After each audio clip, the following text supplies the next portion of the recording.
자, 테스트에서 질문 3번이요. 자, 3번 문제.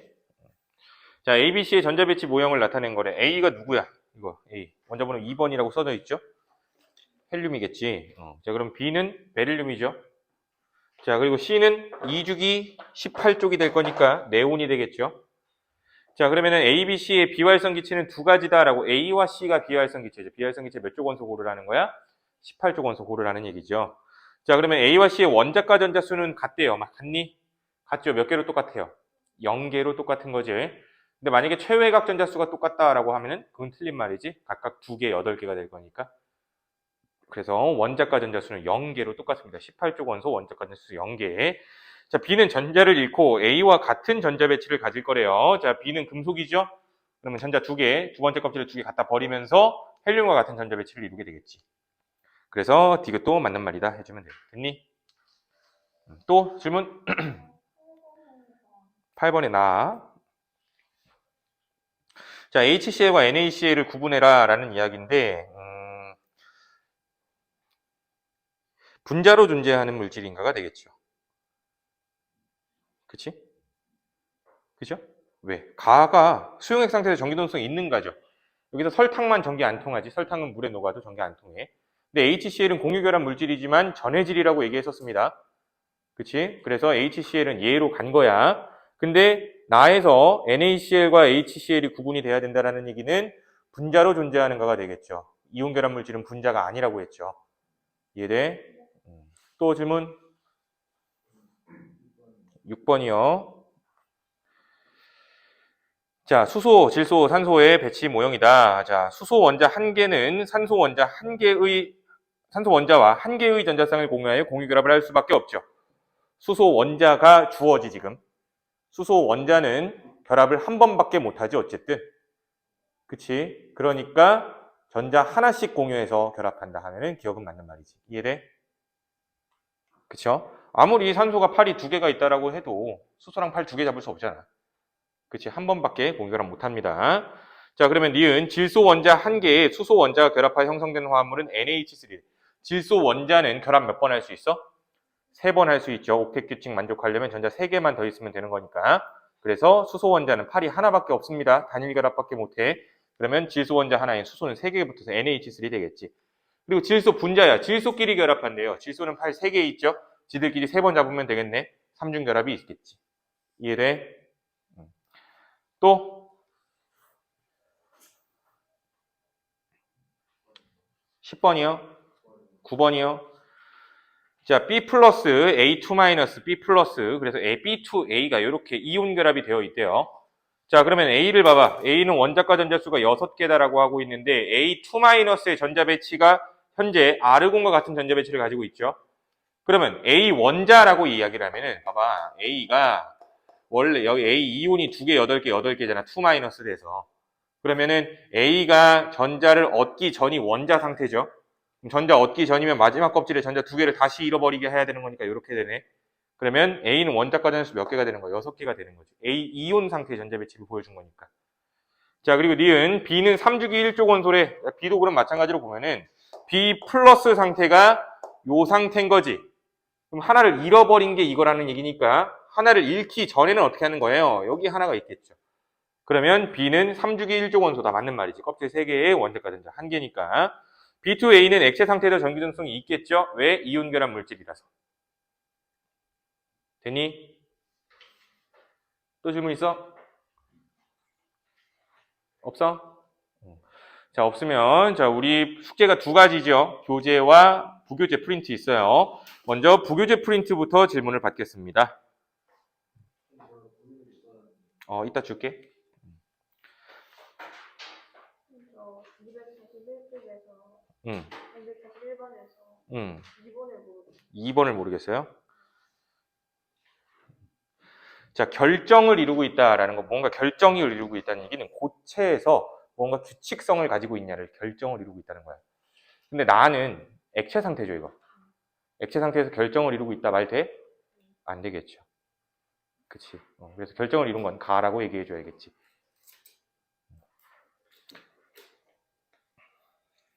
또? 음. 상태에서는 결정을 고체 상태에서 그쵸. 근데 공유결합의 결정은 두 가지가 있어. 분자 결정이랑 원자 결정 이렇게 두 가지가 있는데 분자로 존재하는 녀석들이 고체로 존재한다면 그건 분자 결정이라고 해. 근데 공유결합 물질에서도 분자가 아닌 녀석들이 있었죠. 대표적으로 흑연, 기억나? 흑연은 분자 결정이 아니라 원자 결정이라고 하는 거야, 걔네들.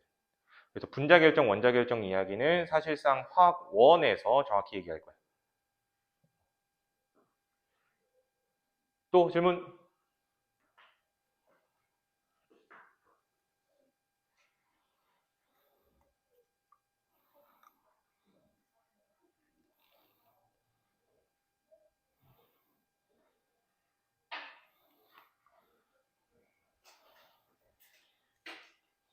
이 정도면 버려도 되겠지?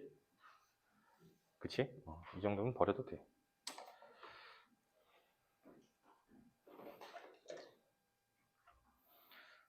질문 없어? 자, 그러면 우공비에서 질문.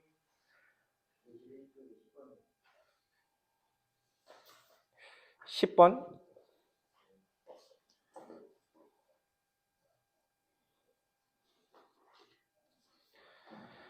자, 가와 나에 대한 설명으로 옳은 것만 골라봐라 라고 얘기를 하고 있는데, 자, 가는 일단은 이온결합 물질이라고 볼 수 있겠죠. 이온결합 형성되고 있는 거니까.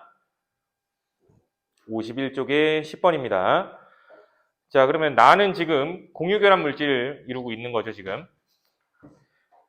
자, 그러면 기억. 가에서 생성된 물질은 외부의 힘을 가하면 쉽게 부스러지죠. 그치. 이온결합 물질은 배열이 흐트러지면 반발력이 작용해서 부서진다라고 얘기했었어. 자, 그래서 기억은 맞는 말이 되고, 니은 나에서 생성된 물질은 공유전자쌍이 두 개래요. 자, 지금 나에서 생성된 물질이 이거 누구로 판단되니? OF2죠. OF2.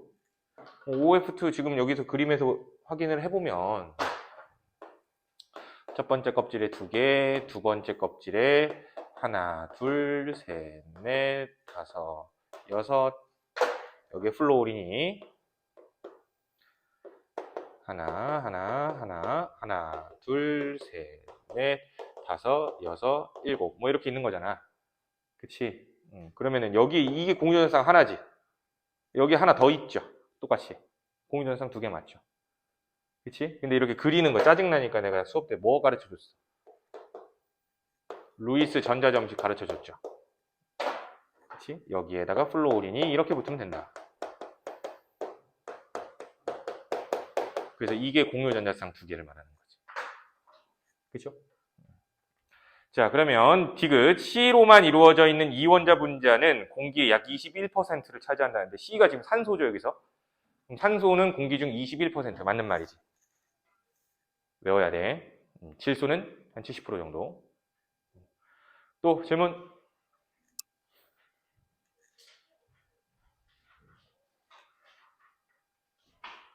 없죠? 자, 그러면 오늘 이제 새로운 중단원에 들어갑니다. 새로운 중단원. 지각과 생명체 구성물질의 규칙성. 여기 9강. 그리고 10강을, 9강을 좀 주되게 이야기를 하고 10강을 좀 시작하기는 할 거야, 오늘. 10강 다 끝내지는 못할 것 같고. 그럼 해보도록 합시다. 이면지? 있어요.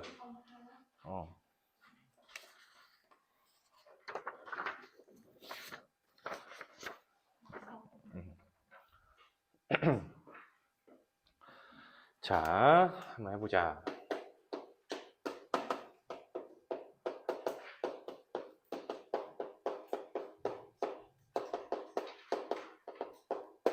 자, 일단 단원명은 뭐 지각과 생명체의 구성물질의 형성 뭐 이렇게 이야기를 하고 있는데 지각과 생명체의 결합규칙성이라고 하는 게 난 더 좋을 것 같아.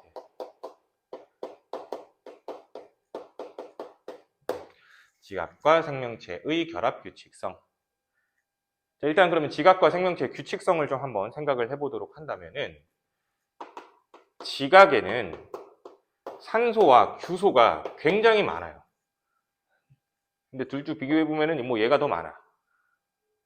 근데 이렇게 많은 이유에 대해서 생각을 해보면 산소는 반응성이 크거든. 그러니까 다른 원소와 굉장히 반응을 잘해서 다른 원소 주변에 거의 대부분 붙어 있어.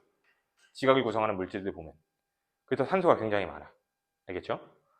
자, 그리고 규소도 생각해보면은, 규소는 3주기 14족 원소로서 원자과 전자가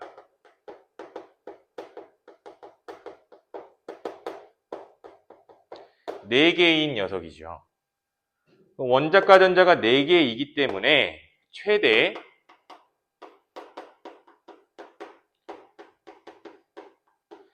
4개의 다른 원자와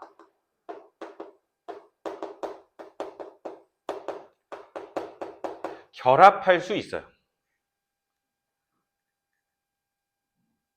그러면 중심이 되어서 다른 녀석들을 붙잡아주는 용도로 많이 사용이 되겠지. 그치?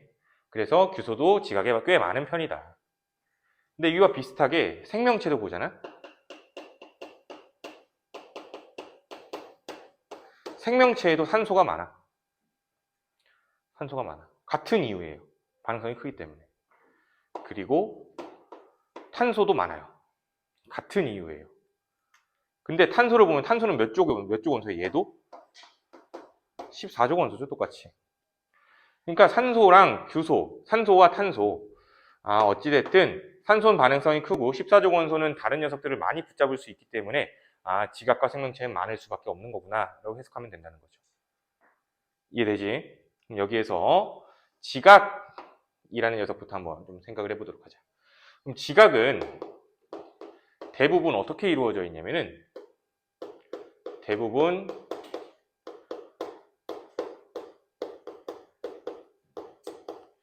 규산염 광물이라는 걸로 이루어져 있어요. 대부분 규산염 광물이라는 걸로 이루어져 있어. 규산염에서 규산염, 이 말이 무슨 뜻일까? 규소와 산소가 일단 규산이죠, 규산. 근데 염이라는 건 뭘 이야기하냐면 간단하게 생각하면 그냥 이온이라고 생각해줘도 돼요. 염은 이온이라고 생각해줘도 돼. 규소와 산소로 이루어져 있는 이온으로 구성되어 있는 광물이다라는 뜻이 되겠지. 규소와 산소로 이루어져 있는데 이온이래요. 그럼 얘들이 이온이 어떻게 만들어지는지 한번 보자. 규소는 14족 원소니까 원자과 전자가 이렇게 4마리가 찍힐 거야. 근데 여기에 산소가 붙는데 산소가 이렇게 하나가 공유결합을 하고 공유결합을 하고 나서도 여기 전자 하나 남아있겠지. 그리고 또 다른 녀석도 여기에서 산소가 요렇게 붙어. 또 여기에도 산소가 요렇게 붙었어. 여기에도 산소가 이렇게 붙어요. 그럼 이렇게 해보면 일단 자기들이 가지고 있는 전자들만 가지고도 공유결합을 했으니까 현재 이 상태가 전기적 중성이기야 하겠지만 안정되진 못해. 왜냐면 요 산소 주변에 보면 여기 보면 여기 전자 하나 부족하죠. 옥텟 규칙을 만족하지 못했거든요. 그래서 외부에서 전자 하나를 받아옵니다. 안정하기 위해서. 여기에도 하나 받아, 여기도 하나 받아, 여기도 하나 받아. 이렇게 받아오는 거야. 그러면 전기적 중성 상태에서 지금 총 전자 4개를 받아왔죠. 그러면 요 덩어리 입자 전체적으로는 양성자 개수랑 전자 개수를 비교했을 때 전자 개수가 4개 정도 더 많겠지.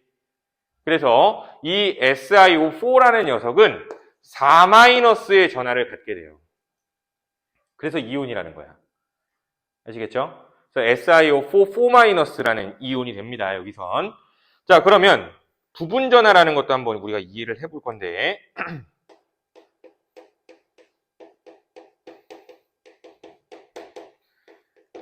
봐봐. 규소랑 산소가 지금 공유 결합을 하고 있죠. 근데 이 공유 전자쌍은 규소한테도 있고 산소한테도 있는 거야. 근데 이 공유 전자쌍을 잡아당기는 세기가 달라. 그거를 화학원에서는 전기음성도라고 이야기를 하지만 우린 몰라도 돼. 자, 어쨌든 이 공유 전자쌍을 잡아당기는 세기를 비교해 보면은 산소가 규소보다 전기음성도가 세서 전자를 잡아당기는 세기가 세요. 간단하게 생각해. 세. 그러면 요 공유 전자쌍이 산소 쪽으로 좀 올라가 있을 겁니다. 사실적으로는. 알겠지? 그럼 이렇게 치우쳐져 있다라고 얘기를 하면은 산소는 요 노란색 전자도 얻었다고 생각할 거야. 노란색? 아니, 하얀색이죠. 하얀색 전자도 얻었다고 생각할 거야. 그러면 이 산소 입장에서는 전자를 총 요거랑 요거 2개를 얻은 것처럼 된 거죠. 이해돼? 그래서 요 산소의 부분 전하가 마이너스 2의 값을 가져요. 얘도 마찬가지로 마이너스 2죠. 얘도 마이너스 2야. 얘도 마이너스 2야.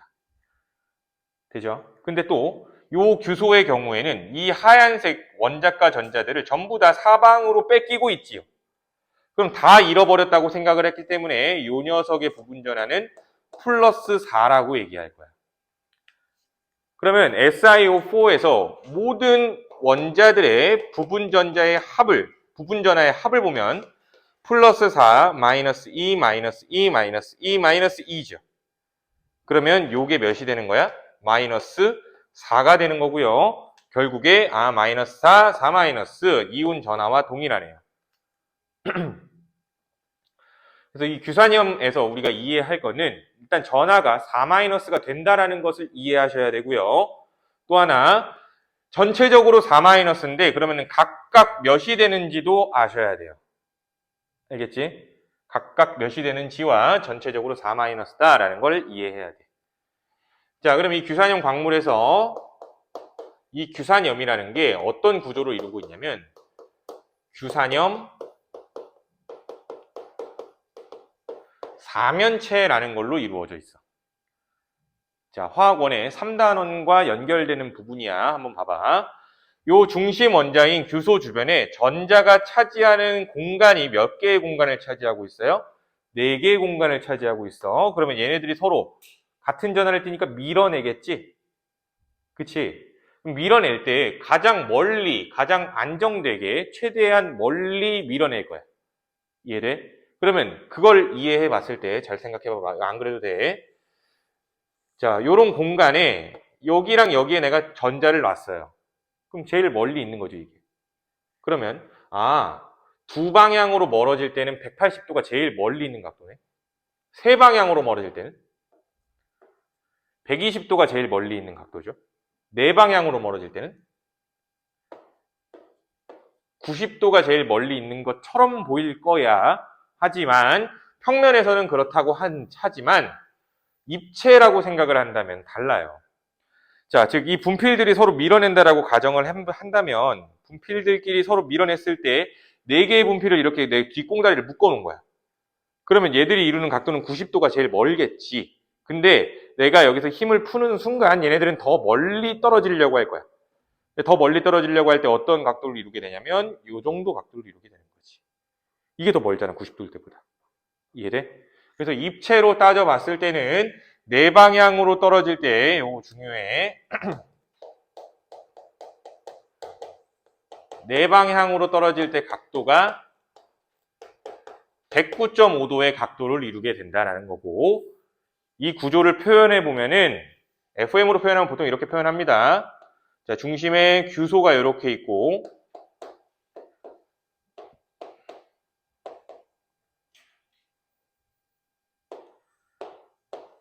칠판면에 지금 요게 붙어 있는 거예요. 칠판면에. 여기 산소, 여기 산소. 그리고 칠판에 꽂혀서 요런 쐐기형, 이게 산소, 이 뒤쪽으로 산소. 이렇게 있는 거야. 그래서 요 사이의 각도가 109.5도인 거고 이거를 나는 그냥 이렇게 그려요. 이런 식으로 그려요. 근데 뭐 나중에 대학교 가서 뭐 교재 뭐 이런 거 보면은 다 이런 식으로 표현을 해. 이 표현법 소개만 할게. 뭘 말하는 거냐면 지금 이렇게 생긴 거지 결국에. 그치? 이렇게 생긴다고 했을 때 이 실선으로 그린 거는 같은 평면에 있다는 거예요. 이렇게. 이해돼? 같은 평면에 있고 요 삼각형, 이거 쐐기형이라고 부르거든. 이 쐐기로 표현한 거는 여기 박혀 있다. 이렇게 되는 거지. 그러니까 요 평면을 기준으로 이 칠판면에 박혀 있다는 뜻이야. 점선은 뭘 말할까? 칠판면 뒤쪽에 있다는 뜻이에요. 이해돼? 그래서 이렇게 표현을 합니다. 그러니까 서적에서는 보통 정사면체 이렇게 그린다는 거예요. 알겠죠? 규산염 사면체는 뭐 이렇게 이해를 하시면 될 것 같아요. 그래서 실제적으로는 산소, 규산염 사면체가 4-를 띄고 있다. 이렇게 구조까지 우리는 이해를 한 것이. 이해돼요? 그러면 이렇게 규산염 4면체 요 SiO4-4-들이 대부분 광물을 이룰 때 지각에 존재하는 대부분의 광물들이 이걸로 되어 있구나로 해석하면 되겠지. 근데 얘네들이 단위가 돼서 무언가 규칙이 있어. 규칙으로 광물들을 만들어낸다라고 해석하면 되겠네요. 그러면 이제 우리는 그 규칙을 이용하여 어떤 광물들이 있는지 조사해보고 걔네들을 외워주면 되는 거예요. 알겠지? 한번 해보자. 규산염 광물의 종류 두 번째를 종류로 쓰자. 종류.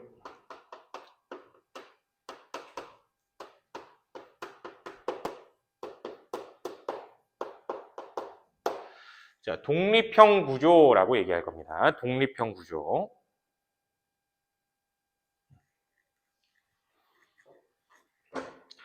자, 독립되어 있대. 뭐가? 규산염 4면체가 독립되어 있다는 뜻이야. 봐봐.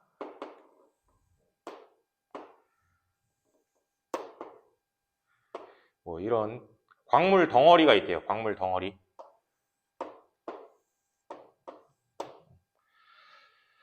자, 이 덩어리 안에 규산염 4면체가 가득가득 들어차 있을 거야, 일단. 근데 규산염 4면체들이 독립적으로 존재한대요.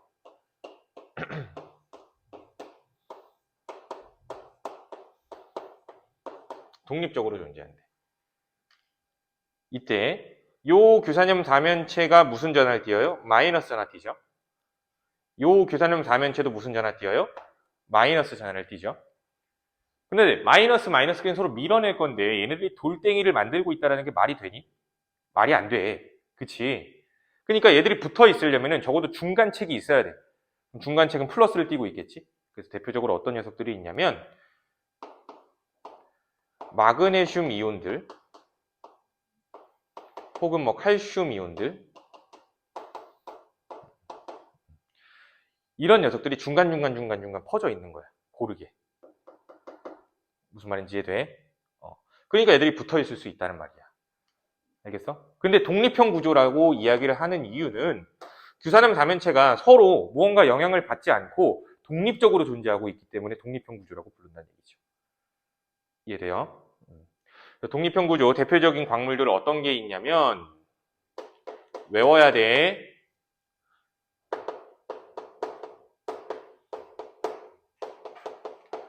감람석이라는 광물이 있어요. 감람석. 암기를 해야 풀 수 있습니다. 암기를 해야. 자, 그럼 두 번째.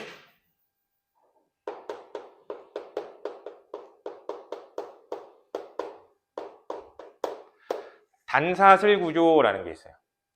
책에는 이걸 가지고 단쇄상 구조 뭐 이런 식으로 표현하는데 뭐 상관없어요. 단사슬, 단쇄상 똑같은 말이야. 근데 여기서 단이 뭘 말하냐면 하나를 말하는 거야. 하나의 사슬로 되어 있다는 거야. 즉 그 사슬은 무엇으로 만들어졌을까? 규산염 4면체로 만들어진 거예요. 규산염 4면체로 만들어진 사슬이 있대. 자, 이렇게 먼저 표현을 해볼까요? 규산염 4면체가 이렇게 하나 있고요. 또 여기에도 규산염 4면체가 이렇게 하나가 더 있대요. 자, 이렇게 하면 그냥 독립이죠, 사실. 근데 독립인데 독립적으로 되어 있는 게 아니고 얘랑 얘가 서로 결합을 해서 사슬을 이루고 있으면 되는 건데 봐봐. 여기에 산소가 이렇게 있는 거예요. 그러니까 원래는 얘랑 얘가 이쪽에 산소를 따로따로 써야 독립적인 거잖아. 근데 이 산소를 같이 쓰고 있는 거예요. 그러니까 이 산소가 양쪽에 규산염 4면체를 붙잡아주고 있다는 거죠. 여기도 마찬가지로 이런 식으로 쭉쭉쭉쭉쭉쭉 이어져 있는 걸 우리는 단사슬이라고 부르는 거야. 그러면 단사슬이라는 거는 산소를 몇 개씩 공유하는 걸 말해요? 그치, 한 개씩 공유하는 걸 말하는 거야. 이런 대표적인 광물 누가 있는지 또 외워야겠죠. 이런 대표적인 광물 휘석이라고 있어요. 휘석이라고 외워주세요. 단사슬 구조 대표 휘석. 산소를 몇 개씩 공유한다? 하나씩 공유한다. 그러면 이거를 우리가 그림 시험에 나오는 형태로 표현을 해보면 사슬을 보통 이렇게 표현을 해요. 잘 봐봐.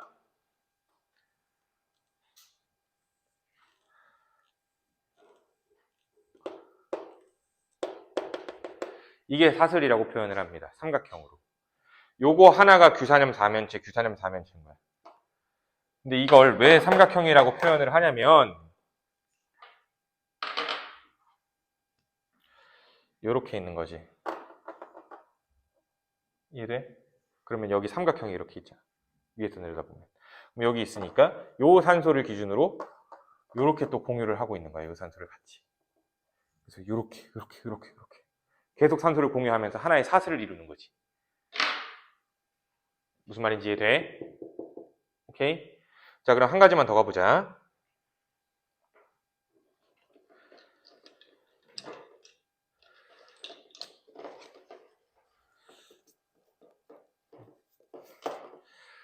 자, 이제 이 사슬을 이렇게 그리기 귀찮으니까 이걸 사슬이라고 할게요. 이게 다 규사념 4면체로 되어 있는 거야. 단사슬이죠. 그럼 어떤 돌덩이 안에 단사슬들이 쭉쭉쭉쭉 있는 거잖아. 여기 돌덩이 안에 단사슬이 쭉쭉쭉쭉 있는 거야. 그러면 이 단사슬들은 역시나 규사념 4면체로 이루어져 있기 때문에 이 애들이 전하 무슨 전하 튈 거야? 마이너스 전하를 띠고 있겠지. 그러면 사슬과 사슬끼리 붙을 수 있어? 못 붙어. 그러면 어떻게 해야 돼? 또 중간책이 필요합니다. 그럼 중간책의 역할 누가 해주는 걸까 여기서? 뭐 MG2 플러스라든지 이 사이에 뭐 CA2 플러스라든지 이런 애들이 중간에 끼어서 얘네들을 붙잡아주고 있는 거지. 이해돼요? 요런 걸 우리는 단사슬 구조라고 이야기를 해. 이해돼? 오케이? 자, 그러면 세 번째.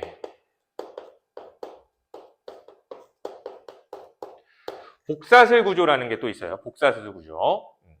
그럼 복사슬 구조는 사슬이 몇 개라는 이야기니? 사슬이 2개라는 이야기예요. 복사슬, 복자니까. 복수, 단수, 복수 생각하면 돼요. 복사슬은 산소를 2개씩 공유하는 거다. 이렇게 기억해줘. 산소를 2개씩 공유한다.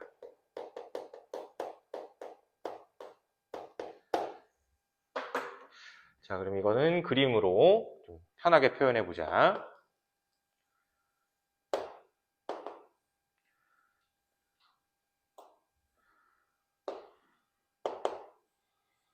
자, 이렇게 표현하면 요거는 아직 단사슬이지. 단사슬이지. 근데 이 단사슬이 붙어 있어야 돼. 단사슬끼리. 그래서 복사슬은 이렇게 표현할 거야.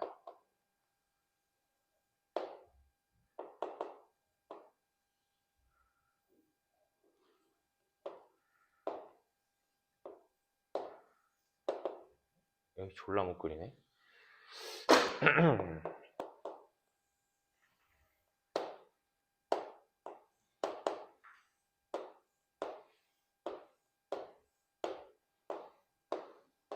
이런 식으로. 이거야. 그럼 보면 아까 봤던 거 여기에서 산소 하나 공유한 거죠. 그치? 얘가 여기서 산소 하나 공유한 건데 여기서 또 하나 공유하는 거야. 그러니까 사슬과 사슬을 붙이는데도 산소 공유가 또 들어간다는 얘기가 되는 거지. 이해돼? 그래서 이렇게 표현하는 걸 복사슬 구조라고 이야기를 하는 거고, 이 복사슬 구조는 대표적인 광물 누구 있어요?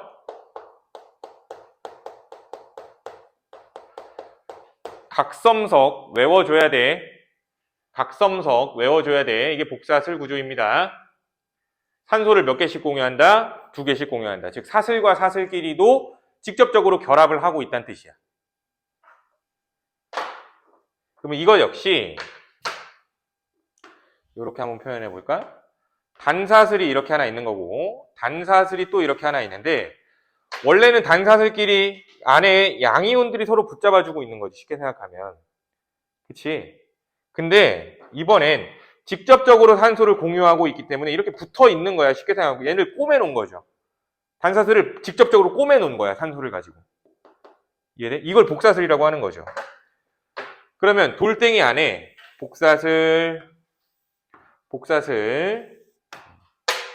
복사슬과 복사슬이 또 이렇게 있을 건데 이 복사슬은 무슨 전화 띄어? 또 마이너스 전화 띄지 않을까요? 이 복사슬도 마이너스 전화를 띄어요. 그럼 복사슬과 복사슬도 밀어내겠지? 그러면 이거가 붙어 있으려면 어떤 노력을 해야 돼? 이 사이에 뭐가 있어야 되니? 금속 양이온이 이런 식으로 안에 들어 있어야겠지. 그래야 붙어 있을 수 있는 거야. 이거를 복사슬 구조, 각섬석, 산소 2개씩 공유한다. 기억해 주면 돼.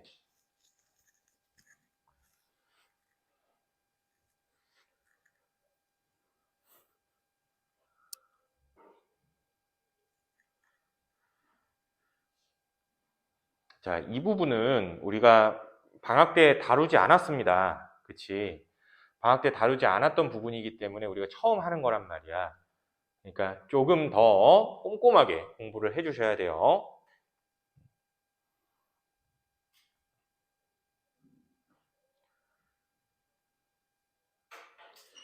자, 그러면 네 번째.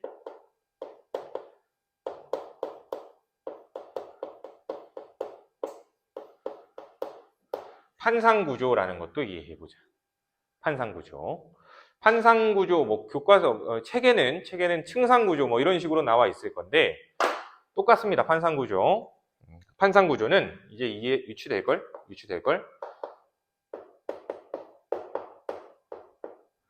산소 3개를 공유하는 걸 말하는 거지. 그죠? 그래서 저건 내가 그림으로 어찌 표현할 수 있는 방법이 없어서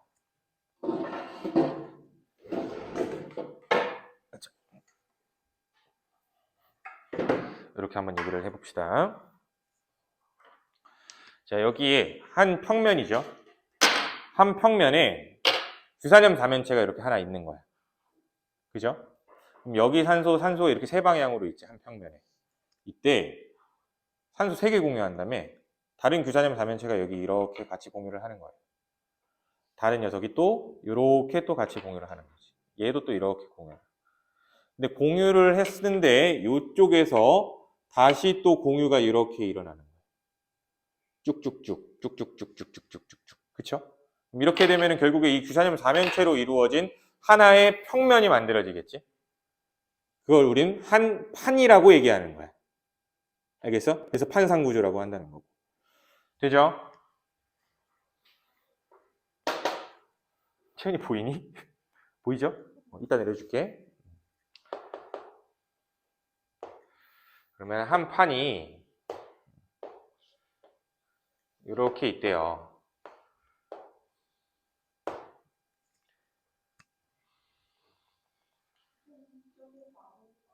아, 그래. 안 보여. 딱 거기만 그랬어? 판이 이렇게 있대요. 근데 밑에 또 판이 이렇게 하나 있는 거지.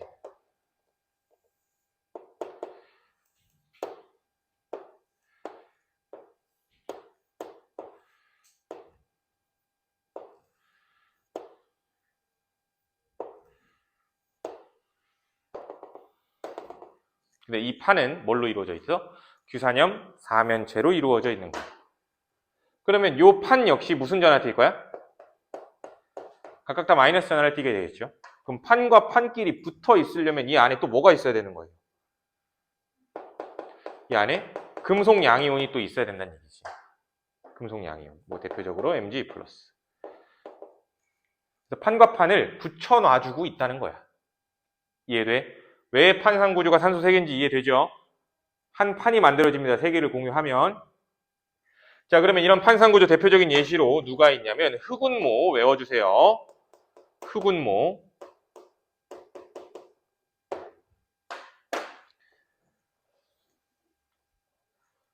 판상구조 흑운모 기억해줘. 자, 그러면 5번째.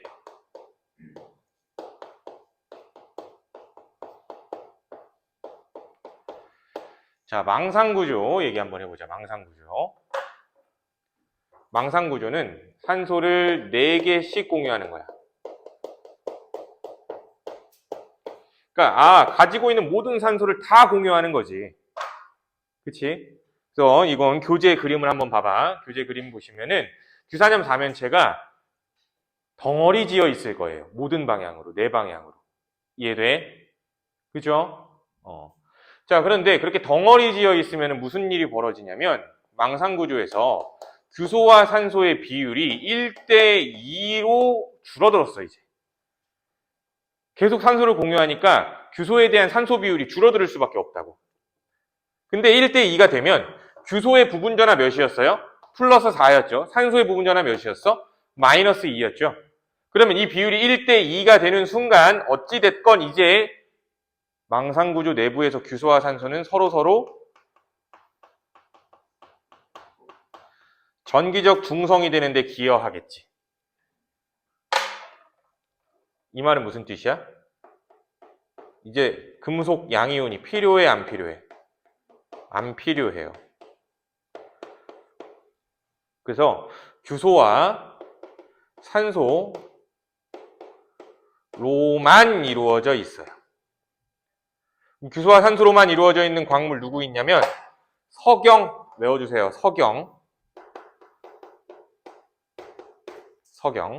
규소와 산소로만 이루어져 있는 광물 석영. 그래서 석영은 망상구조예요. 근데 참고로 하나만 더 기억을 해줘. 참고야. 장석이라는 것도 있는데 장석은 아니야. 알겠어? 장석이라는 녀석도 망상구조기는 해. 근데 이 녀석은 다른 원자들도 가지고 있어. 그래서 규소랑 산소로 이루어져 있는 거 우리 어디서 볼 수 있어? 유리죠, 유리. 투명하죠. 그치?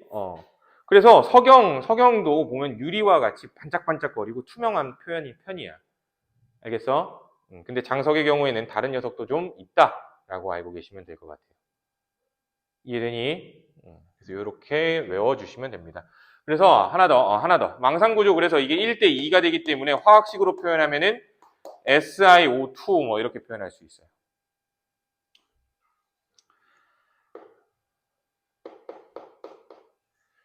자, 그러면 지금 이야기한 이 5가지들 성질 한번 정리를 해볼게. 독립형 구조, 단사슬 구조, 복사슬 구조, 판상구조, 망상구조.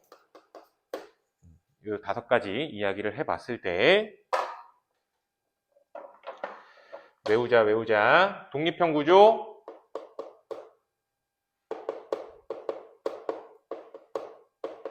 감람석. 석 뺄까? 감람. 독립형 구조, 감람. 단사슬 구조, 휘석. 복사슬 구조, 각섬. 환상 구조, 후군모. 망상 구조, 석영.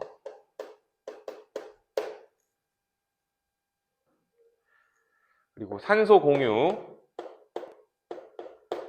없고요. 1개, 2개, 3개, 4개. 그죠? 그럼 이제 중요한 거.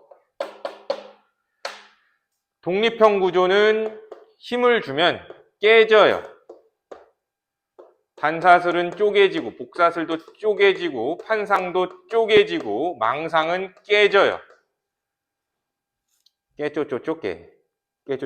그죠? 자, 이게 왠지 한번 보자. 이해 한번 해볼까?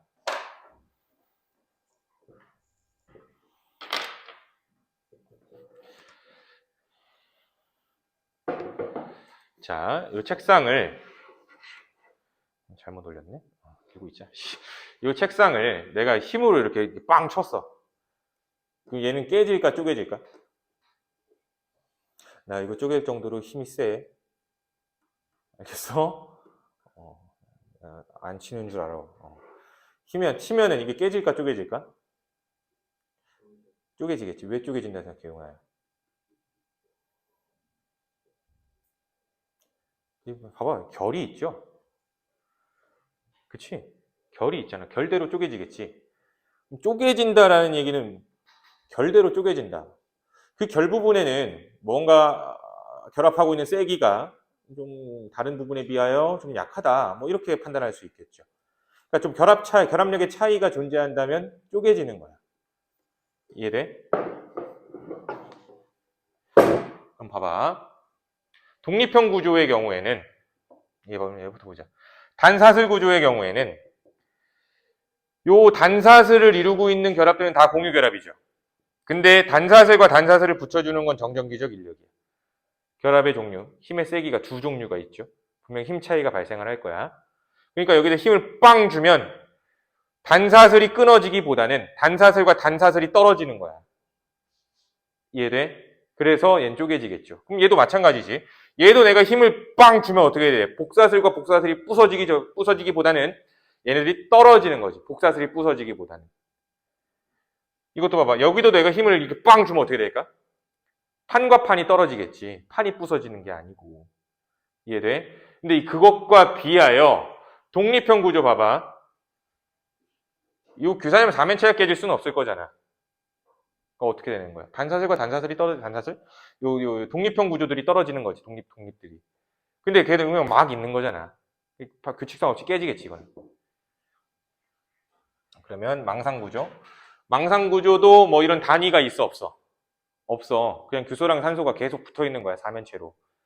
이해돼? 그러면 그거 역시 뭐 이렇게 떨어질 수 있는 단위가 없는 거니까 깨지게 되겠죠. 그래서 단위가 존재하는 단사슬, 복사슬, 판상 같은 경우 단사슬끼리 떨어지는 거고 복사슬끼리 떨어지는 거고 판끼리 떨어지는 거야. 얘네들은 쪼개지는 거고요. 얘네들은 깨진다라고 이해하면 돼. 알겠죠? 쪼개짐, 깨짐 이렇게 이해해주고. 자, 그리고 또 하나. 망상 구조로 갈수록 산소 공유의 개수가 많아지죠. 그러면은 그 돌덩이 내부에서 가지고 있는 규소수에 비한 산소수의 양은 줄어들 수밖에 없겠지. 산소를 계속 공유하면서 같이 쓰고 있는 거니까 얘는 그대로일 때 얘가 줄어드는 거 아니니, 점점. 그럼 규소수분의 산소수가 줄어든대. 그래서 책에 비율을 아마 적어놨을 거예요. 그래서 얘가 규소랑 산소의 비율이 1대 4인 반면에 점점 줄어들어서 망상구조에서 1대 2까지 줄어들죠. 그래서 단사슬, 복사슬, 판상구조까지 뭐 이렇게 규소와 산소의 비율이 교과서에는 적혀 있는데 굳이 안 외워도 돼. 학교에서 외우라고 하면 외워, 그거는. 우리가 알아야 될 건 뭐야? 산소를 공유하면 공유할수록 그 비율의 차이는 줄어든다는 얘기가 되는 거예요. 알겠어? 그래서 규소랑 산소 비율은 점점 줄어드는 거고, 만약에 문제에서 산소 수분의 규소수라고 나오면 점점 커진다고 해줘야겠지. 그치? 그것도 좀 이해해주고. 자, 그럼 하나 더. 자, 망상구조로 갈수록 산소 공유를 많이 하기 때문에 결합구조가 점점 복잡해집니다. 그래서 계속적으로 복잡해져서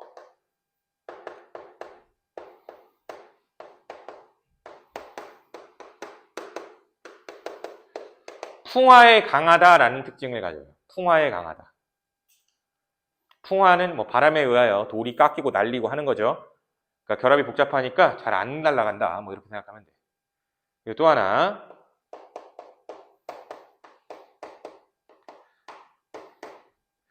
정출되는 온도가 낮아요. 정출되는 온도가 낮아요. 그러니까 망상구조로 갈수록 결합을 복잡하게 해야 되는 거잖아요.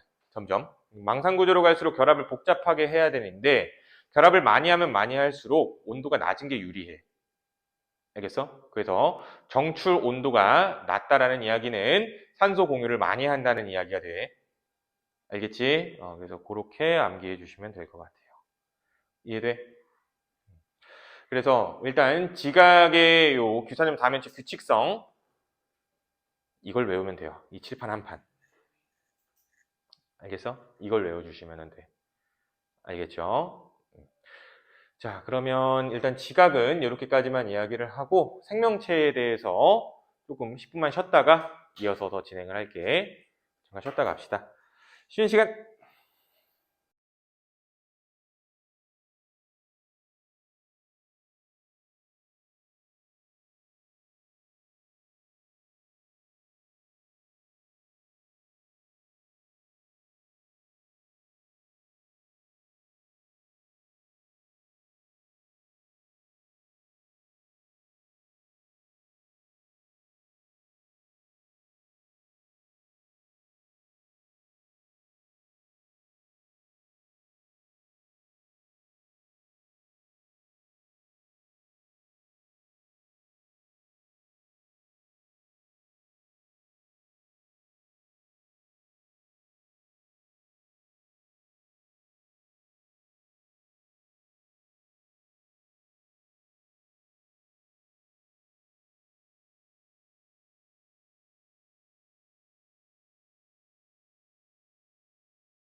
그러면 더 이어서 해보도록 합시다.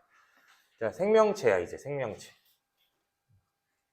공통점이 있었죠. 아까 산소도 똑같이 많고 규소와 탄소가 많고, 그치? 이런 공통점이 있었는데 여기에서는 탄소에 대해서 좀만 더 이야기를 해보고 바로 다음 강으로 넘어갈 거야. 자, 탄소라는 녀석은 원자과 전자가 4개죠.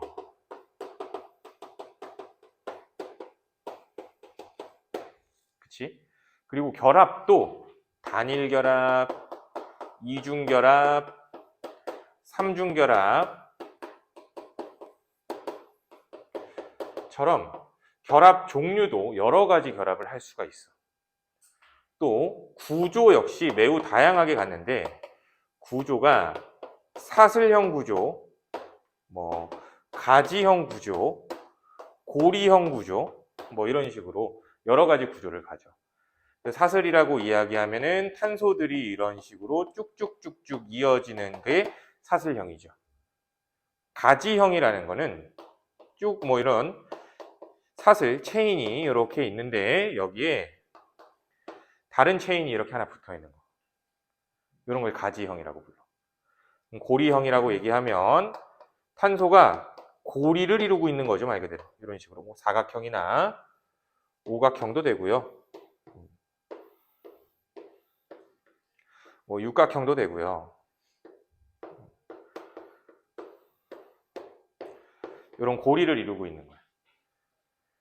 자, 그러니까 결국에는 탄소라는 녀석의 특성을 보니 화합물을 굉장히 여러 종류로 만들 수 있게 되겠지. 그치? 그래서 이러한 이유 때문에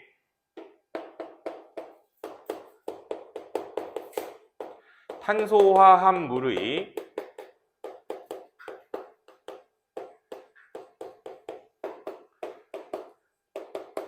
종류가 매우 다양하다라고 얘기하는 거예요. 탄소화합물의 종류가 매우 다양하다. 여기서 말하는 탄소화합물은 어떤 것들이? 탄소화합물 정의는 뭐니? 탄소화합물이란 탄소에 수소, 산소, 질소, 인 등등등등 이런 애들이 붙어 있는 걸 탄소화합물이라고 불러. 그러니까 대표적으로 얘기하면 뭐 단백질, 탄수화물, 우리 몸에 있는 거,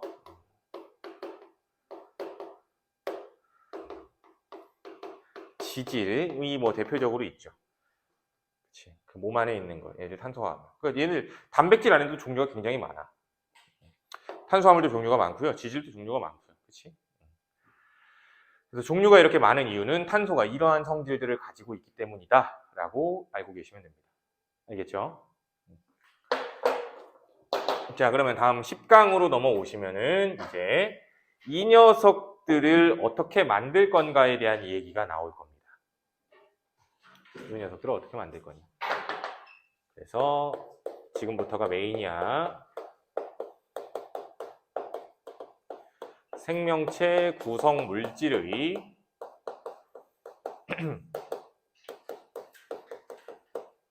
형성. 자, 그러면 생명체를 구성하고 있는 물질들을 몇 가지만 좀 얘기를 해보면은 제일 많은 거는 뭐예요? 물이 제일 많죠. 물질이라고 얘기하면 물이 제일 많아. 그 다음엔 단백질이 많아요. 그 다음엔 지질이 많아요. 지질이라고 하면 지방 같은 거 생각하면 돼. 지질이 많아요. 그 다음에 많은 거 핵산이 많아요. 그 다음은 등등이야. 탄수화물은요. 탄수화물도 사실 등등이야. 왜냐면 탄수화물은 주 에너지원이죠. 그래서 웬만하면 몸에 잘 저장하지 않아. 근데 대부분 현대인들이 몸에 많이 저장을 해놓죠. 밥을 필요 이상을 많이 먹어서. 그죠? 어쨌든 탄수화물은 웬만하면 그냥 몸에 들어오면 웬만하면 바로바로 에너지로 사용이 돼버려요. 알겠죠? 그래서 굳이 많이 저장해 놓지 않고 일부 조금 있어서 탄수화물은 그렇게 많은 편은 아닙니다. 알겠지? 이 순서는 좀 알고 있으셔야 될 거예요. 그러면 얘네들이 어떻게 물 제외하고, 물은 뭐 탄소화합물이 아니니까 물 제외하고 얘네들이 어떻게 만들어지는지에 대한 얘기를 영어 단원에서 하게 되는 건데, 핵심부터 좀 이야기를 해보면은 결국에 생명체 구성 물질은 단위체라는 걸로 이루어져 있어. 단위체. 단위체 무슨 뜻일까?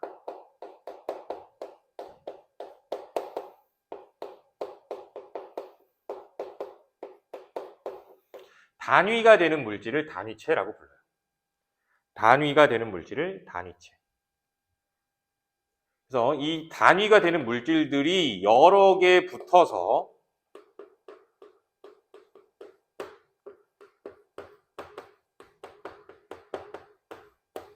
중합체라는 걸 이루게 돼요.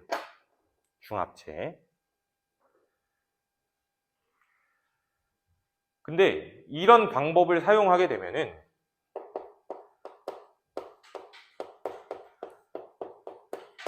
종류를 굉장히 많게 만들어낼 수 있어요. 생명체를 구성하는 물질들을. 종류 자체가 굉장히 다양할 수 있게 만들 수 있는 방법이다 라고 보면 돼. 그러면 조금만 더 쉽게 이해해 보자.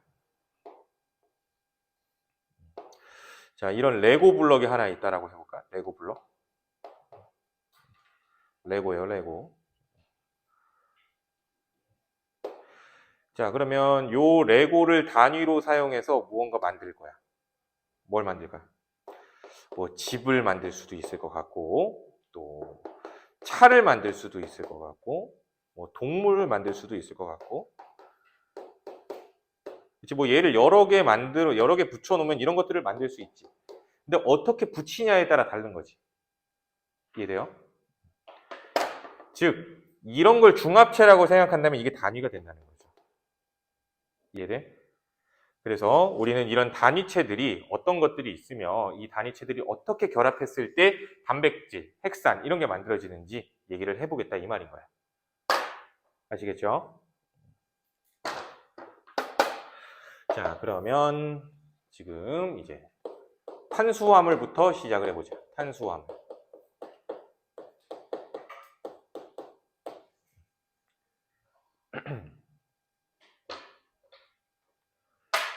탄수화물이라고 이야기를 하면 밥이죠, 밥. 그치? 구성 원소 어떻게 되니? 탄소, 수소, 산소가 구성 원소지. 탄수화물은 아까 얘기했듯이 주 에너지원으로 사용이 됩니다. 주 에너지원. 근데 이 탄수화물의 종류를 따져보면은 첫 번째로 단당류라는 게 있어요. 단당류. 여기서 단은 아까 단사슬 할 때 그 단이야. 하나. 당이 하나라는 말입니다.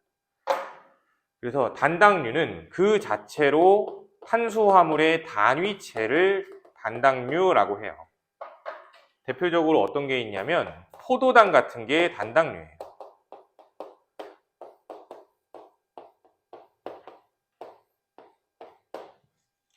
포도당. 그래서 포도당이 어떻게 생겨 먹었는지 구조를 한번 그려보자, 우리. 이렇게 생겼어. 그러면 원소들은 어떻게 되냐면 여기 탄소, 탄소, 탄소, 탄소, 탄소인데 한 꼭지점에만 산소가 이렇게 하나 붙어 있어요.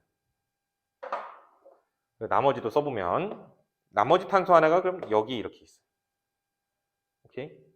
그리고 탄소는 결합 4번 한다고 했으니까 이렇게 더 그릴 수 있겠지. 그래서 H, H, OH. 여기는 결합 2번 더 할 수 있죠. H, OH.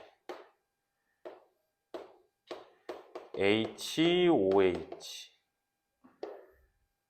H, OH. H, OH. 여기도 H. 이렇게 생겼어. 탄소가 6개 맞죠? 수소가 12개래. 1, 2, 3, 4, 5, 6, 7, 8, 9, 10, 11, 12. 그죠? 산소는 6개래. 하나, 둘, 셋, 넷, 다섯, 여섯. 그치? 이렇게 생긴 게 포도당이야.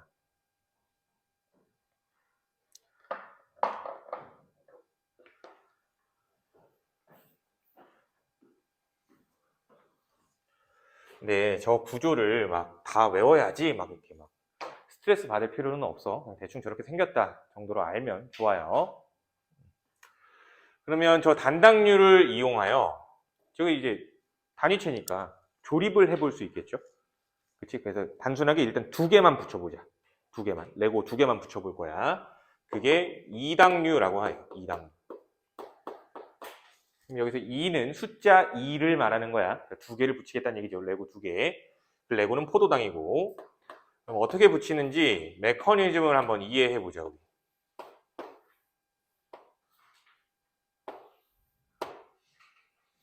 자, 포도당 하나만 있어. 그래서 다 그리진 않고 이쪽만 한번 그려보자.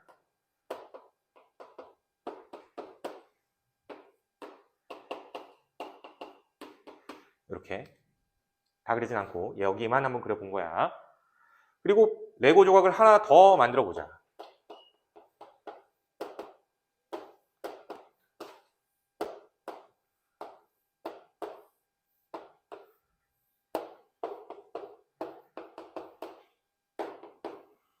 이렇게 2개의 포도당이네.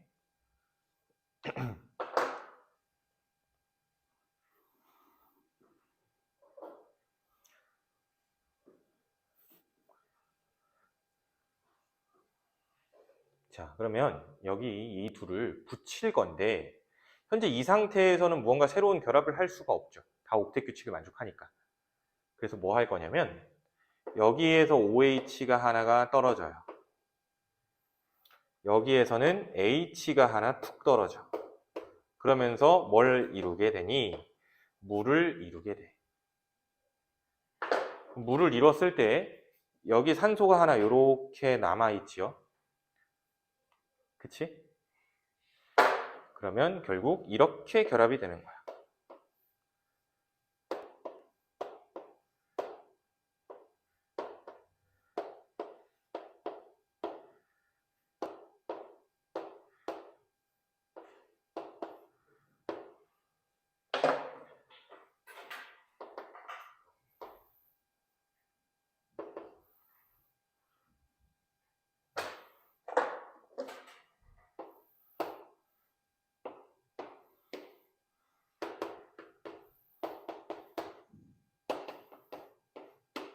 요렇게. 이해돼? 이해돼? 여기 중심의 산소가 양쪽에 탄소를 붙잡아주고 있다는 거죠. 이 탄소들을 붙잡아주고 있다는 거야.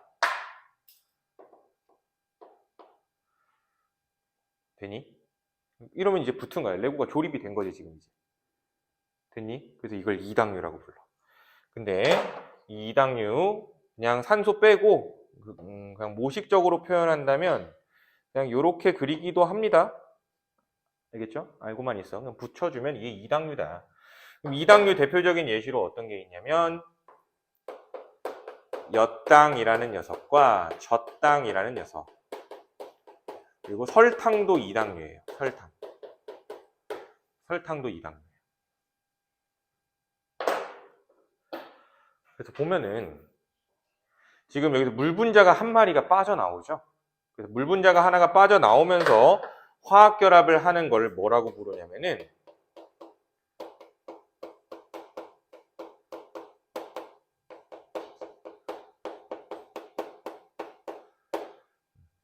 탈수 축합 반응이라고 불러요.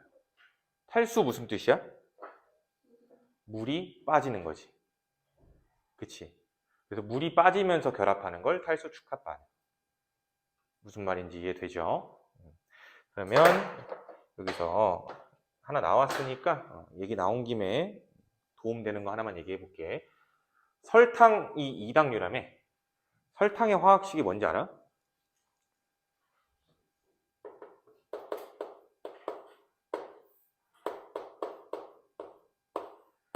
이거야.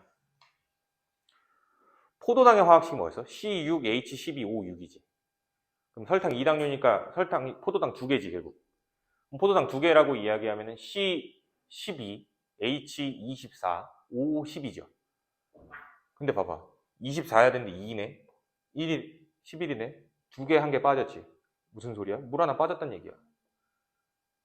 이해돼요? 이게 그래서 설탕의 분자식이 이렇게 되는 거야. 이해됩니까? 그래서 당이 붙을 때는 뭐가 하나 빠져나온다? 물 분자가 하나 빠져나온다 라고 보면 돼.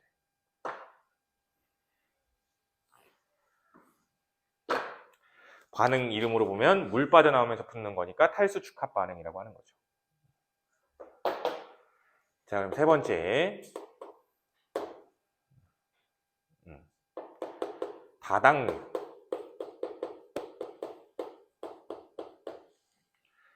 다에서 다자, 마늘 다자죠. 계속 붙어 있는 거야. 당이. 이런 방법으로 계속 붙어 있는 걸 말하는 거야.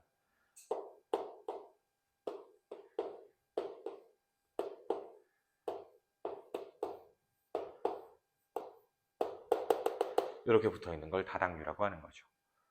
그럼 다당류 예시 어떤 거 있니? 대표적으로 녹말, 셀룰로스 같은 게 있어요.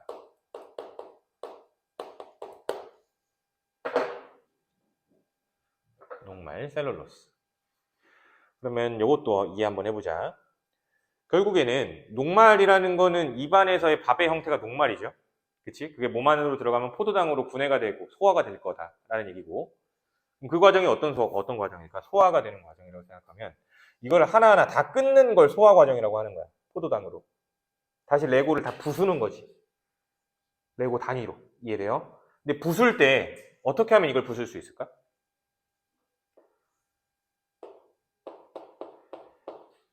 여기에다 물을 하나 이렇게 던지는 거야.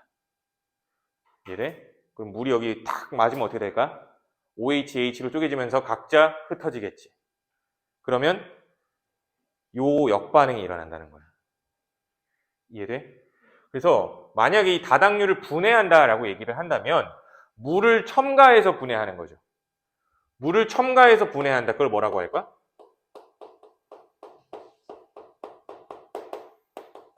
가수분해 반응이라고 얘기를 해. 사실 통합과학에서 안 나올 확률이 커요. 굳이 외우려고 스트레스 안 받아도 돼. 근데 알고 있다면 앞으로의 너의 과학 생활이 편할 거라는 얘기지. 가수분해, 탈수축합 반응, 서로 역반응 관계에 있어. 알겠지? 가수분해한다 무슨 뜻이야?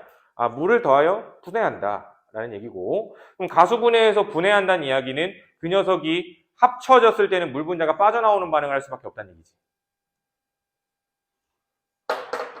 이해됐죠? 그래서 다당류라는 거는 이런 것들이 있어요. 자, 그래서 지금 탄수화물이라는 녀석이 어떤 식으로 조립이 되는지 이야기를 해본 거죠. 그럼 이제 단백질이라는 거 이야기해 봅시다. 단백질.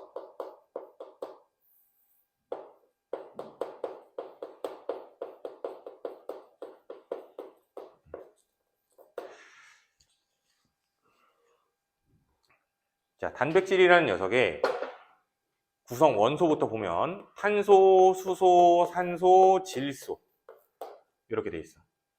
질소가 추가로 있네. 그래서 단백질 역할 한번 정리해 볼게요. 단백질의 역할은 첫 번째 효소의 주성분이죠.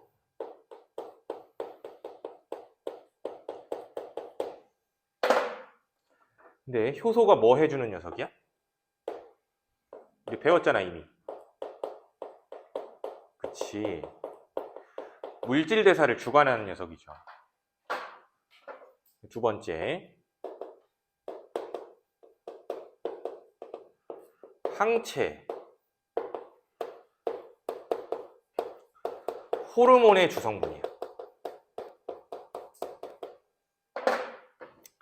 항체는 뭔데?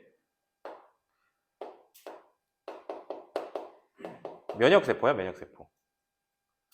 호르몬은 몸 안에서 항상성을 유지시켜주는 중요한 물질이지. 그래서 항체의 작용, 호르몬의 작용을 일반적으로 우리는 뭐라고 표현하냐면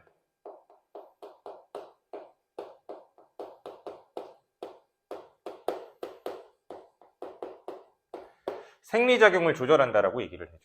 생리작용을 조절한다. 자, 그래서 생리작용 말뜻 풀어서 설명을 해본다면은 생명체를 이롭게 하는 작용이라고 생각하면 돼요. 생명체를 이롭게 하는 작용.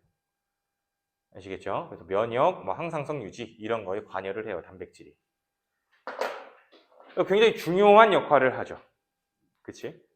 세 번째, 그냥 단순하게 뭐 근육을 이루죠. 우리 몸을 이룬다는 거. 그리고 또 단순하게 에너지원으로도 사용이 가능하죠. 근데 이 에너지원에 대해서는 한 가지 좀 생각을 해보면은 효소, 항체, 호르몬, 몸 안에서 없어서는 안 될 매우 중요한 녀석들인데 얘들이 단백질이 돼. 그러면 단백질은 사실상 우리 몸 안에서는 굉장히 고급 인력에 속하지 않겠어? 이 아까운 단백질을 에너지원으로 사용해버리긴 좀 아깝죠. 그러니까 사실상 에너지원으로 많이 쓰일까? 그렇지는 않아. 할 수는 있지만 굳이 잘 쓰지는 않습니다. 알겠어? 그래서 탄수화물부터 다 쓰고 그리고 지방을 다 쓰고 그리고 단백질을 쓰기 시작을 해요. 만약에 쓸 게 없으면. 그러니까 이제 밥을 너무 안 먹으면은 몸에 지방이 하나도 없고 더 이상 쓸 지방이 없어. 그러면 이제 근육이 빠지는 거지. 그쵸? 그래서 어찌됐든 단백질은 이런 중요한 역할들을 한다. 근데 이런 많은 역할들을 하니까 당연히 이게 하나의 단백질이 다 똑같은 일을 하는 건 아니겠죠? 즉 단백질의 종류가 매우 다양하다는 거야. 효소만 해도 종류가 굉장히 많아요. 항체, 호르몬만 해도 종류가 굉장히 많아요. 그치? 그러니까 종류가 매우 다양해. 그러면 이렇게 다양한 종류를 만들려면은 우리는 단위체라는 걸 가지고 있어야겠지. 그치? 그래서 단백질의 단위체, 단백질의 단위체라고 이야기를 하면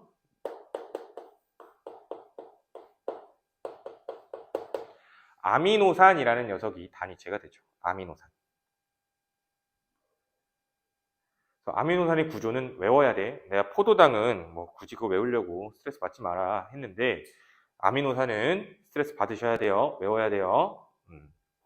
아미노산은 이렇게 생겼어. 일단은 R이랑 H가 이렇게 같이 있고요. 그리고 한쪽에 COOH가 이렇게 있고 다른 한쪽에 NH2 이렇게 있어요. 이게 아미노산이야. 그러면 분석해보자. 자, 여기에 COOH 이 부분은 뭐냐면은 카복시기라고 부르는 녀석이고요. 카복시기. 근데 이 카복시기의 경우 우리가 비슷하게 봤던 것 중에 어떤 게 있냐면 CH3COOH 그 COOH가 이렇게 생겼어. 그래서 카복시기는 CH3COOH로 생각을 해본다면 아세트산으로서 뭐 산성이 될 수 있죠. 그치? 그래서 카복시기 부분이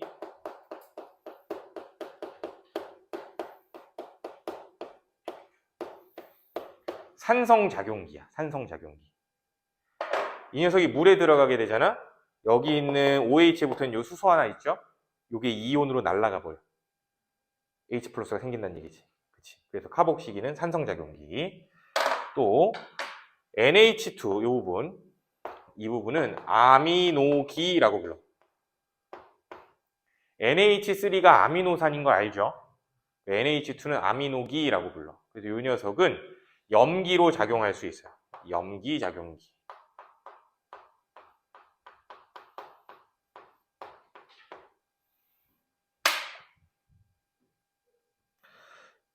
그리고 이 아미노산에 R이 붙어 있네요. 요 R은 원소 기호가 아니죠. 원소 기호가 아니고 무슨 빨간색. 원소 기호가 아니고 수학에서 네모라고 생각하면 돼. 그래서 여기는 종류를 결정짓는 곳이고요. 여기에 뭐가 들어가느냐에 따라 아미노산의 종류가 다르다는 얘기죠. 그리고 요거를 알킬기라고 부를 거고, 혹은 곁사슬이라고도 불러요. 곁사슬.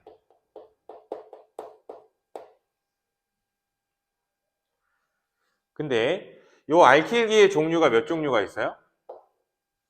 20종류가 있습니다. 20종류. 그러니까 단백질을 만들어줄 수 있는 레고의 종류가 20종류라는 거야. 뭐 색깔별로 혹은 모양별로 뭐 이런 거. 그치? 레고가 20종류나 있으니까 만들 수 있는 작품이, 레고 작품이 굉장히 여러 가지 있을 수 있겠지. 이해돼요? 자, 그럼 아미노산 이렇게 구조 꼭 외워주시고, 문제에서 간혹가다 이런 식으로 그냥 간소화해서 표현하기도 합니다.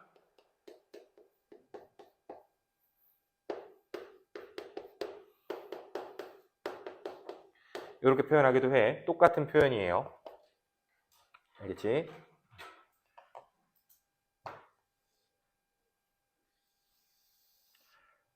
자, 그러면 이제 우리가 단위체를 봤으니까 얘들 이제 어떻게 봐야 돼? 조립해 봐야죠. 붙여 볼 거야. 5번째.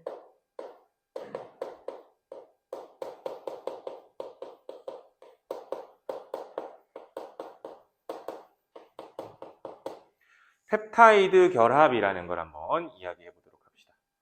펩타이드 결합. 아미노산을 두 가지만 한번 그려볼게요, 일단.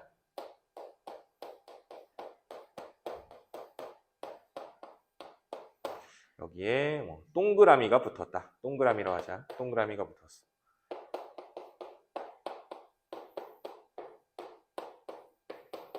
어떤 아미노산 A라는 녀석이 있어. 근데 또 다른 아미노산, 이번엔 알킬기에 세모가 붙었어. 그러니까 다른 종류의 레고를 표현하고 있는 거예요, 지금. 종류가 달라요.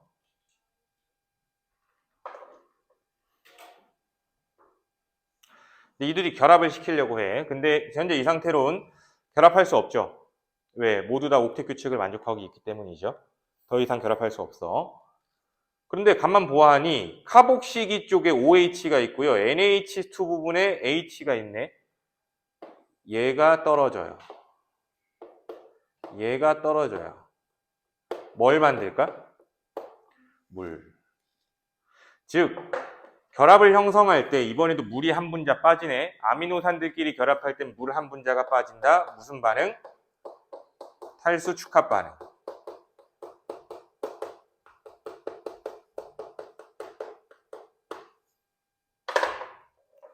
그러면 결합한 모습을 표현해 보면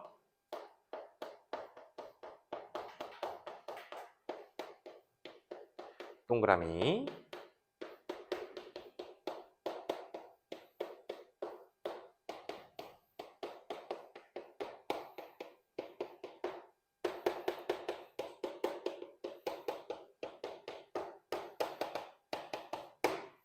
이렇게지.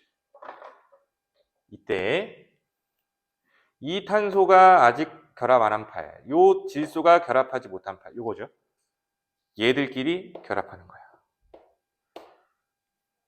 이해돼? 그때 요 결합을 펩타이드 결합이라고 얘기를 하고요. 이 펩타이드 결합은 어디에 존재해? CONH에서 탄소와 질소 사이의 결합을 펩타이드 결합이라고 얘기하는 거야. 펩타이드 결합도 잘 찾을 줄 아셔야 돼. 그러면 레고를 지금 2개를 붙였잖아. 그러면 3개를 붙일 때는 어떻게 하면 돼? 여기서 또 OH 날리면 되는 거야. 이해돼? OH 날리고 NH가 또 이렇게 붙는 거지. 쭉쭉쭉쭉. 이해됩니까? 이런 식으로 결합이 돼요. 그러면 이런 단백질을 우리가 소화한다라고 생각하면 마찬가지로 어떻게 할까? 여기 결합 부위에 뭘 집어던지면 돼요? 물 분자를 집어던지면 분해가 일어날 거야. 그거를 또 가수분해라고 얘기하겠지. 이해돼요? 오답으로도 많이 나와. 단백질이 형성될 때 아미노산 사이에 물 한 분자가 첨가된다. 맞아, 틀려?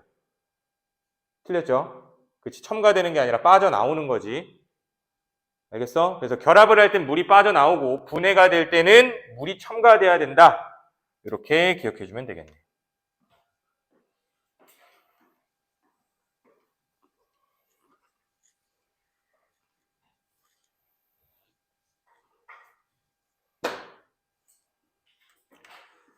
그러면 6번째.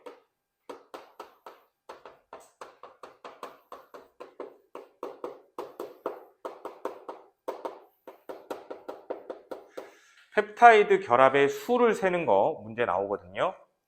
펩타이드 결합의 수를 세보자. 펩타이드 결합 수는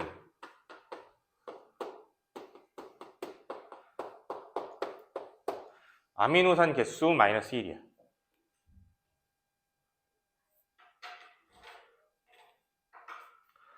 어떤 단백질이 아미노산 보통 이렇게 동그랗게 표현하거든. 그러니까 여기에 저 아까 분자 구조들이 있었던 거야. 아미노산, 어떤 아미노산, 또 어떤 아미노산.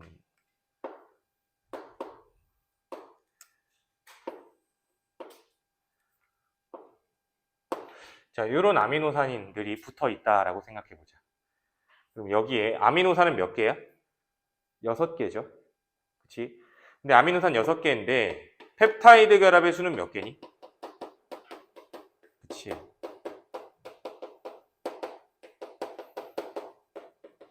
펩타이드 결합은 5개예요. 그래서 하나, 둘, 셋, 넷, 5개. 이렇게. 아미노산과 아미노산을 묶어주는 결합이니까. 아시겠죠? 자, 그러면 7번째.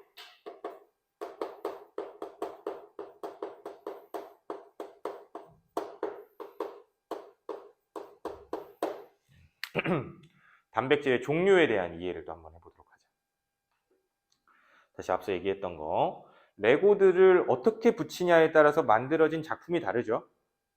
그거야. 알겠어? 단백질의 종류에서는 그 레고가 아미노산이잖아. 그래서 아미노산의 종류, 개수, 서열 혹은 순서. 이것에 따라서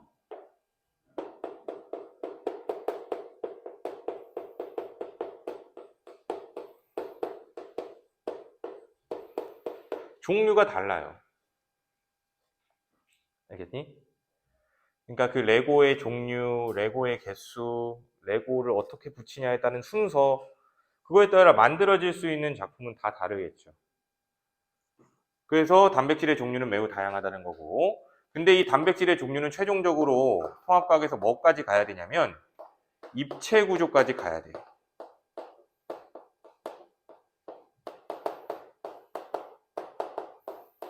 입체 구조가 다르다는 거야.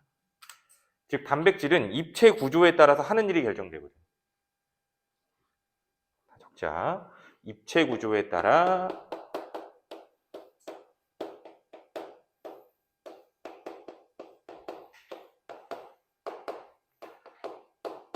하는 역할이 다르다. 이게 종류가 다르다라는 말이 되는 거죠. 이해돼? 아시겠어요? 자, 그러면 단백질은 이렇게 정리하고 넘어가 주시면 될 것 같아요. 알겠죠? 자, 그러면 지질이라는 것도 마저 좀 얘기해 보자. 지질.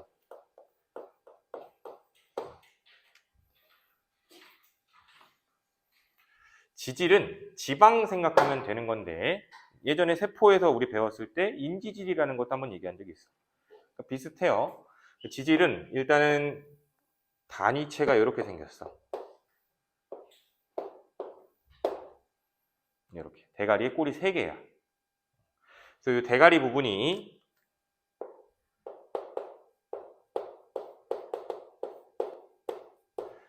글리세롤이라는 걸로 되어 있어요. 글리세롤. 그리고 이 꼬리 부분은 지방산이라는 걸로 되어 있어요.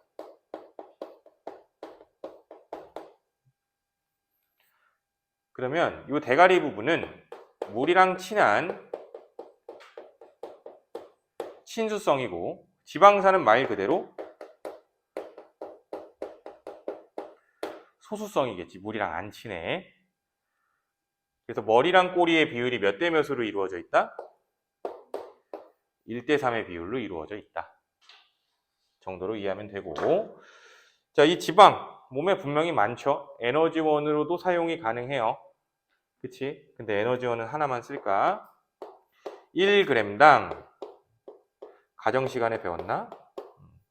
9kcal 정도의 에너지, 많은 양의 에너지를 발생시키지. 되죠? 자, 그리고 두 번째. 자, 지방이 뭐 특히 몸에 많기야 하지만 특히 어디에 좀 쓰이냐면은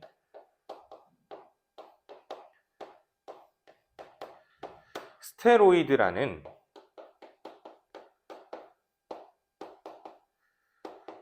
성호르몬의 주성분이에요. 근데 참고로 호르몬의 주성분은 대부분 사실 단백질이지. 대부분은 단백질이야. 호르몬은 원래는 단백질인데 스테로이드라는 호르몬만 예외로 뭘로 되어 있다고? 지질로 되어 있어요. 스테로이드라는 호르몬만 예외로 지질로 되어 있어요. 하나 더 위에서 적었어야 되는데 안 적었네. 탄소, 수소, 산소로 되어 있고요. 구성 원소는. 그 스테로이드 얘기 나왔기 때문에 뭐 하나 더 얘기를 해드리면은 그 요즘 트와이스의 정연이라는 친구 있잖아. 그 친구가 살이 좀 찌고 있다라고 내가 근황 뉴스를 본 것 같은데 그거라며 뭐 목 디스크인가 허리 디스크인가 뭐 이렇게 너무 심해가지고 수술을 받고 치료 중에 있는데 뭐 처방받는 약이 스테로이드제 약을 많이 처방을 받는다라고. 그래서 살이 찌는 거라고. 이해돼요? 스테로이드는 지질 성분으로 되어 있기 때문에. 알겠어? 그래서 그런 식으로 생각을 해주시면 될 것 같아요. 알겠죠? 그 뒤에 보면 이제 헥산이라는 것도 하나가 더 나와 있는데 헥산은 어차피 다른 반도 다 못 나갔어. 다른 반도 다 못 나갔어. 특히 지금 여기 반 자체가 질문도 뭐 크게 많지가 않고 그래서 다른 반보다는 수업하기가 되게 좀 수월한 반이기도 하고 그래서 진도가 수업을 하다 보면 시간이 좀 많이 남더라고. 다른 반이랑 차이가 좀 나게. 진도를 좀 맞추기 위해서 헥산도 다음 주에 좀 넘겨서 헥산은 다음 주에 넘겨서 얘기를 할게요. 아시겠죠? 자, 그래서 일단은 개념은 이렇게만 이야기를 하고 뒤에서 문제 몇 가지 한번 해결을 해보도록 합시다. 자, 다시 60페이지로 넘어오세요. 60페이지.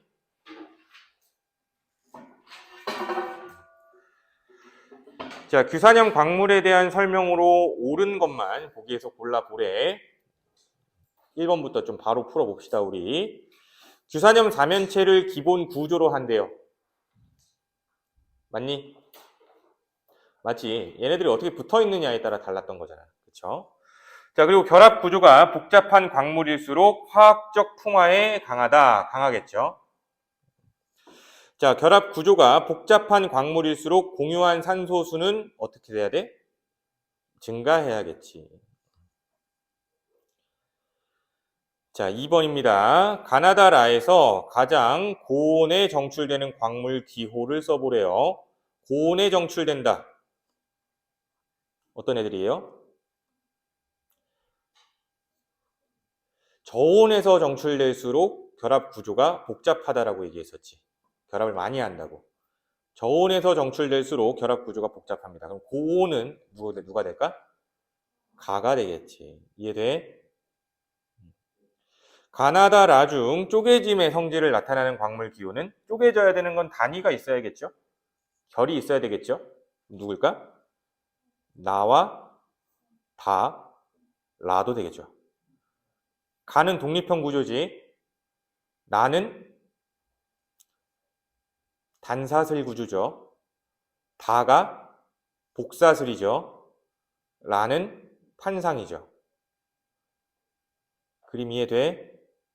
삼각형을 잘 그려봐봐. 자, 가나다라 중 규산염 사면체 사이의 공유 산소수가 가장 많은 광물을 기호로 써보면 라가 되겠지. 자, 오른쪽 그림은 어느 조암 광물의 결합 구조. 조암 광물 뭐 크게 어려워할 필요 없어. 그냥 광물이야. 자, 이에 대한 설명으로 옳지 않은 것은 층상 구조로 되어 있을 거래요. 판으로 되어 있냐는 뜻이야. 맞니? 맞죠. 판상 구조니까. 흑운모의 결합 구조래. 맞죠? 대표적인 광물 흑운모. 자, 규산염 광물에 해당하겠죠. 자, 근데 이 판상형 구조 한 방향 쪼개짐이 나타난대요. 그래요? 한 방향 쪼개짐이 나타난대요. 맞는 말이죠. 자, 5번 봐봐. 규산염 다면체 사이의 공유 산소수는 석영보다 많대요. 이게 정확히 틀렸지. 그래서 이 결합 쪼개지는 방향 있죠. 결합 쪼개지는 방향. 그래서 흑운모가 한 방향이야. 한 방향. 그리고 휘석이랑 각섬석은 두 방향으로 쪼개집니다. 근데 이 방향 같은 경우도 굳이 외워야 되나 싶기도 해서 디테일한 조금 뺄게 이거는. 학교에서 한다면 그냥 외워. 학교에서 언급을 한다면 외워주세요. 자, 그러면 4번도 한번 보자. 4번. 4번? 4번은 쉬우니까 넘어가서 7번. 7번 중요한 문제다. 생명체 구성하는 중요한 원소 중 하나인 탄소에 대한 설명이래요. 탄소는 원자과 전자수가 4개이므로 최대 4개의 다른 원자가 결합한다. 그래서 따라서 다양한 방식으로 결합하여 수많은 종류의 탄소화합물을 생성할 수 있다. 라는 얘기네. 넘어오셔서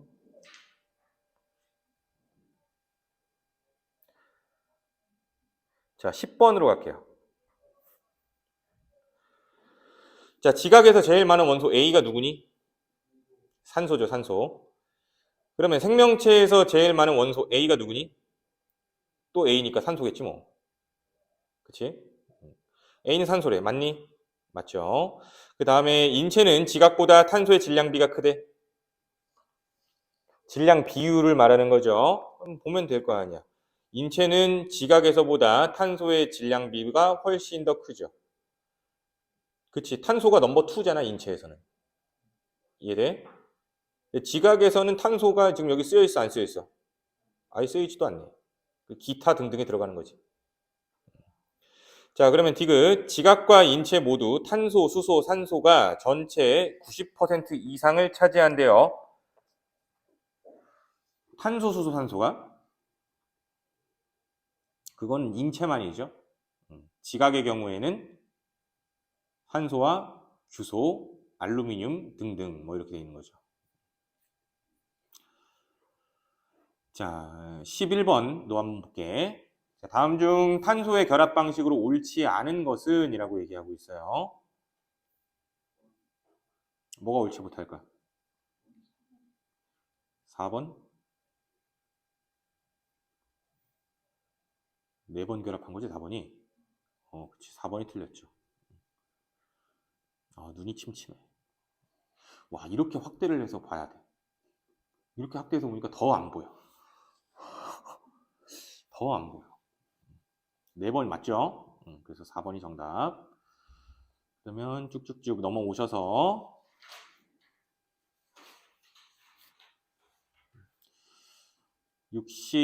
64페이지에 3번. 단백질에 대한 설명이래요. 몸을 구성하는 성분 물질 맞니? 맞죠? 효소, 호르몬의 구성 성분이 된대요. 맞는 말이지.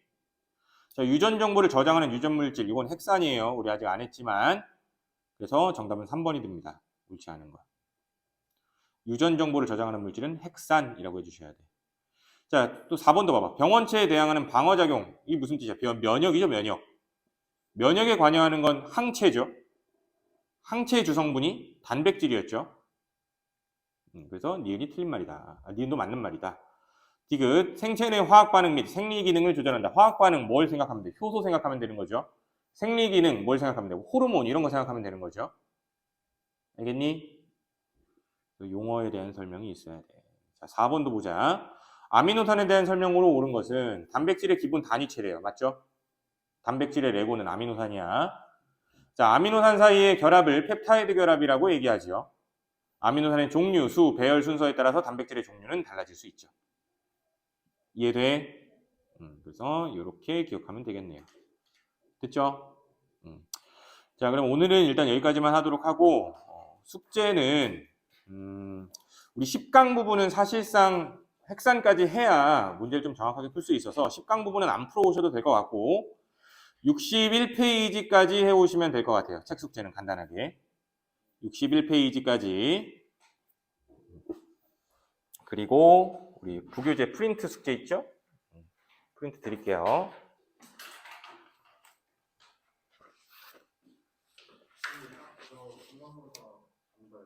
안 봐? 축하해. 그래도 공부해. 알았어?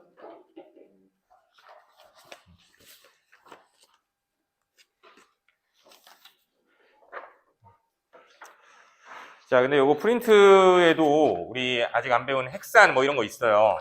있는데 잘 모르겠으면 풀지 마시고 핵산 부분은 알겠지? 핵산 부분은 잘 모르겠으면 풀지 마시고 혹시 풀어보고 싶다 하면은 미리 예습해서 풀어봐도 되고요. 그럴 분 있으려나? 그래서 그렇게 잘해주시면 될 것 같네요. 아시겠죠? 자, 그러면 오늘 수업 듣느라 고생하셨고요. 집으로 가시면 됩니다. 수고하셨습니다.